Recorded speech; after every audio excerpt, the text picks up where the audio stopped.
I'm not going to say why is a club not gone in for him, because Spurs are a big club. That'd just be silly and just be annoying Spurs fans. But my question would be, for £45 million, when you think Brennan Johnson's gone for 50, Lavia went for 56. 50 seems to be about the sort of mark for unproven players, right? Yeah. He's not unproven. His stats were off the charts last year, all right? Mm. He's going to be, if his form continues, he's going to be, I hope, an England regular. Why has he only cost £45 million, and why did a side with European football not come in for him?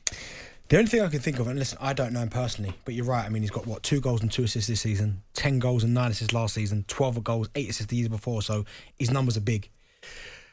All I can put it down to is that he's had 1 or 2 incidences where he might, and again, I don't really know him, but he's rubbed people up the wrong way potentially about his attitude and the whole casino thing when he left the England squad, and there's been various little stories. But I don't want to speculate. I don't really know him. So maybe that might have put people off, because you're right. When you look at the ability that he's got and what he can do with the football and what he's been doing since he's been at Spurs, it almost looks like a match made in heaven. Like him, Son, Kulusevski, what they've got going on at the minute, him and Basuma linking up, it's looked really impressive. So the only thing I could think of is that something, because it took Gareth a while to get him in the squad, even when he was playing really well. After that casino incident, it was almost like, well, come on. Just like with Jack Grealish, it almost felt like it took a while for Gareth to go, kind of bow to pressure. Okay, get Jack in, and Jack's obviously turned into a top player. So all I could think of is that maybe there's something going on in the background off the pitch where people have been put off a little bit. But if you're talking about what he's done on the pitch, I mean, for me, him or James Ward-Prowse, I agree, have been the sign of the season, and Declan Rice has done well, but Maddison has been brilliant. I mean, he looks like he's been playing at Spurs for years. Yeah, and it's the type of player that Spurs fans adore. Well, I can't remember them having a creative player like this since Ericsson. Yeah. It wasn't that long ago, Ericsson, but yeah. Do you know what I mean? They've always wanted that Gaza, that Waddle, that Hoddle. They've always been desperate Spurs for that player. And I think he's that guy. And I'm with you. If I was picking an England team tomorrow, a midfield 3, of course, Rice, Bellingham and Maddison. It'd have to be. Or I know Foden can play that 10. And Foden, Trent can fit in there as well. Yeah, but I think Trent plays more the holder. So Trent couldn't play that role because you've got Bellingham doing that. Yeah. Do you know what I mean? And Bellingham at the minute is on a different planet. So, but for James Maddison, I mean, the fact that Spurs have, I think it's a bargain. Even at 45 million, it sounds bonkers. Well, it's a bargain. This may sound bonkers. I don't think it is. If you sold him tomorrow, you double your money. Easy. You get 90 million like that. Easy, because I think he's been that good, that impressive.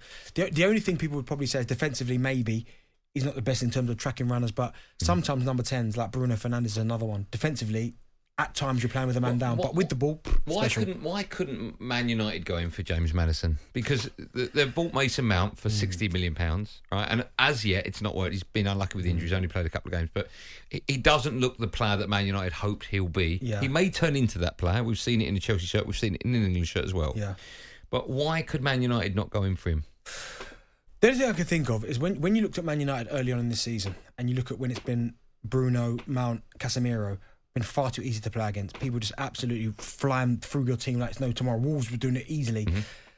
I think with James Maddison, at least with Mason Mount, I know he hasn't set the world alight yet, there's still a bit of a defensive mind in him, so he knows what to do defensively a little bit.